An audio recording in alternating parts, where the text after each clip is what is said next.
আমি মোহাম্মদ সাজ্জাদ মোল্লা। আমরা 64 জেলার ড্রাইভার সাহেব আমাদের এই সংগঠনের নির্যাতিত মোটর শ্রমিক একতক্ষ সমগ্র বাংলাদেশ।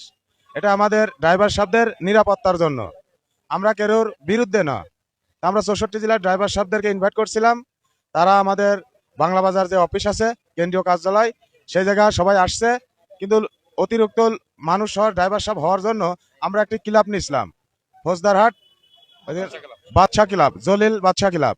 ওই জায়গায় আমরা যাই, আমরা 10-15 মিনিট ওই জায়গায় আলাপ আলোচনা করি। হঠাৎ করে ওর নাম কি, জয়নাল বিন লাদেন, উনি কিছু মানুষ নিয়ে এসে আমাদের উপরে বা আমাদের ড্রাইভার সাহেবদের উপরে অতিরিক্তভাবে হামলা করে, বিশৃঙ্খলা ভাষায় কথাবার্তা বলে। তারপরে আমরা 999-এ ফোন দিই যে আমরা আইনকে শ্রদ্ধা করি, আমরা যে জায়গায় যাই সে জায়গায় আইনকে শ্রদ্ধা করি। 999-এ ফোন দিলে প্রশাসন আসে, আসার পরে আমাদেরকে আশ্বাস দিল যে আপনারা আপনাদের প্রোগ্রাম চালান, শেষ করে আসেন, কোনো সমস্যা নাই। পরবর্তীতে আমরা প্রোগ্রামটা শেষ করে আসার পথে আমাদের উপরে এই জলিল গুন্ডা বাহিনী কিছু 20-30 জন লোক হবে, ওই জায়গায় আমাদের আইন শৃঙ্খলা বাহিনীও ছিল, কিন্তু এমন একটা পরিস্থিতিতে হঠাৎ করে হামলা করে। কিন্তু আইন শৃঙ্খলা বাহিনী কিন্তু ওই জায়গায় ছিল, দাঁড়াইয়ে ছিল, কিন্তু নীরব পালন করছিল, আমি জানি না কিসের জন্য। তারপরেও আমরা তাদেরকে শ্রদ্ধা করি, কারণ আমরা আইনকে যদি শ্রদ্ধা না করতাম তাহলে 999-এ ফোন দিয়ে তাদেরকে ডেকে আনতাম না। তো যাই হোক, এটার যথাযথভাবে আমরা সুষ্ঠু বিচার চাই। কেন আমাদের উপরে এভাবে আমাদের উপরে হামলা করলো, এটা যথাযথভাবে আমরা বিচার চাই।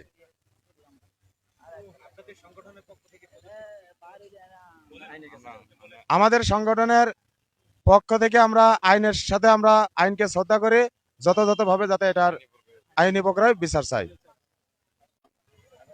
আমরা শান্তিপূর্ণ একটা মিটিং করতেছিলাম ফৌজদারহাট জলিলের এখানে বাদশা কমিউনিটি সেন্টারে। এমন সময় আমাদের অনুষ্ঠান চলা অবস্থায় একজন ভদ্রলোক আসে, পঙ্গু, উনি প্রতিবন্ধী।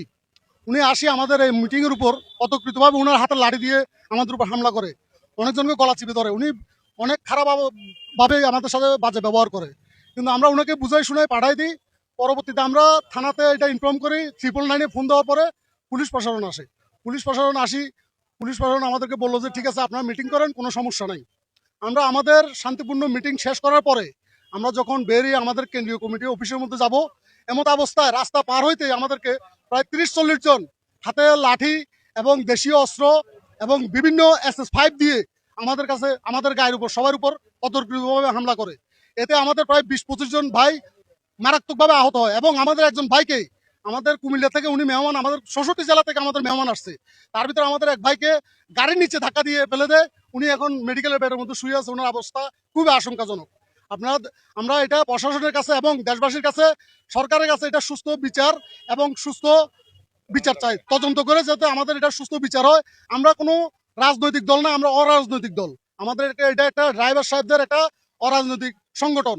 আমরা কারো ক্ষতি করি না। আমাদের এটাতে কোনো, আমরা ড্রাইভারদের উপকার করি। রাস্তাঘাটে আমাদের বিভিন্ন গাড়ি অ্যাক্সিডেন্ট হয়, আমাদের ড্রাইভার সাহেবরা যায়। বিভিন্ন সমস্যা হয়, আমাদের ড্রাইভার সাহেবরা যায়। আমরা কোনো রাজনৈতিক সংগঠন না, আমরা কোনো কারো পক্ষেও বলি না, কারো বিপক্ষেও বলি নাই।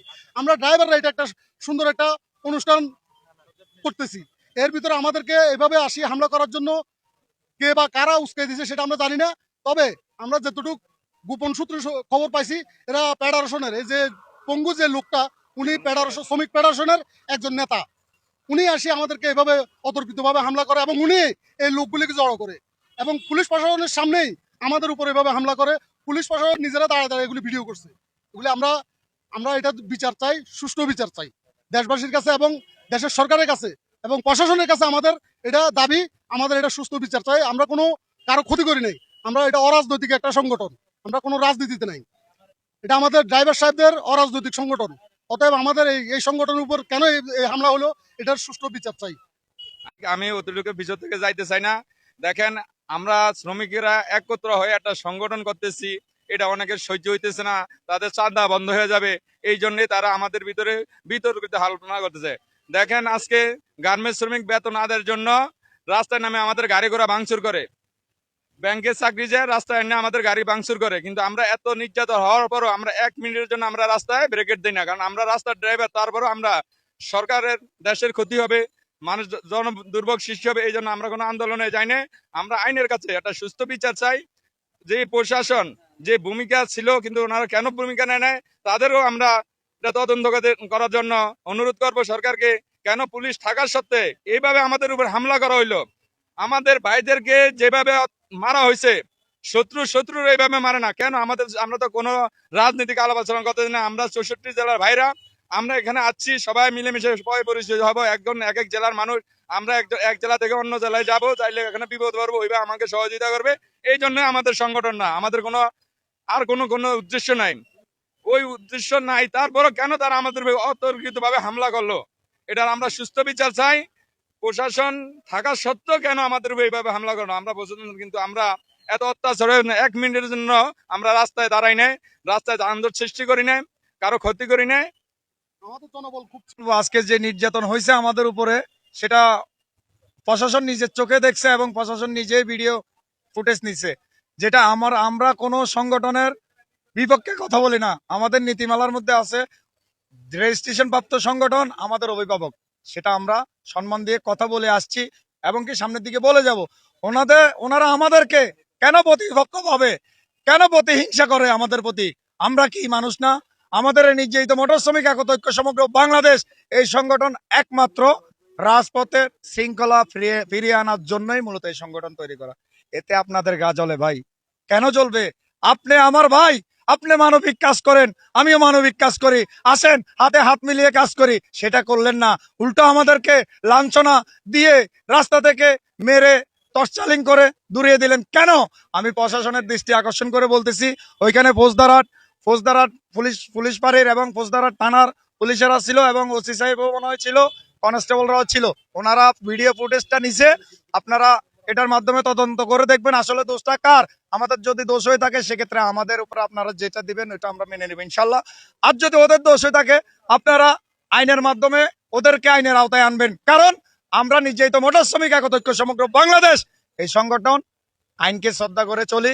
অবশ্যই রেজিস্ট্রেশন প্রাপ্ত সংগঠনগুলো আমাদের অভিভাবক, আমরা এখনো বলতেছি। আসসালামু আলাইকুম। থেকে না বলি, আমি পরেরটাই বলি। আমরা যখন মিটিং শেষ করে বের হইলাম, বের হওয়ার পরে পুলিশ ওখানে থাকা অবস্থায় পুলিশের সামনে আমাদের উপরে হামলা করা হলো। পুলিশ ওদেরকে বাধা দিচ্ছে ঠিকই, এটা হলো লোক দেখানি বাধা দেওয়া, শুধু মানুষকে দেখাইছে যে আমরা পুলিশ, আমরা বাধা দিচ্ছি। এটা কি কোনো বাধা ভিতরে পড়ে? পুলিশ আবার ভিডিও করে। পুলিশকে এখানে সাংবাদিকের দায়িত্ব পালন করতে আসছিল না আমাদেরকে প্রোটেকশন দেওয়ার জন্য আসছিল? আমরা যে 999-এ ফোন দিয়ে পুলিশ আনাইলাম, আনার পরে ওনারা কি দায়িত্ব পালন করলো? তবে আমি অবশ্যই উপর মহলে কর্মকর্তার কাছে আমি আবেদন জানাই, এটা যেন সুষ্ঠু তদন্ত করে সুষ্ঠু একটা ধন্যবাদ। এই যে তারা নিজেরাই নাকি একটা শ্রমিকদের মধ্যে একটা ইয়ে হয়েছে, হ্যাঁ, এতটুকু জানছি আমরা, অন্য কিছু জানি না। না, এই বিষয়ে কোনো আমাদের কাছে কেউ আসে নাই। আমাদের পদক্ষেপ কেউ অভিযোগ দিলে আমরা তো অভিযোগ নিয়ে, মামলা নিয়ে আমরা আইনগত ব্যবস্থা গ্রহণ করবো।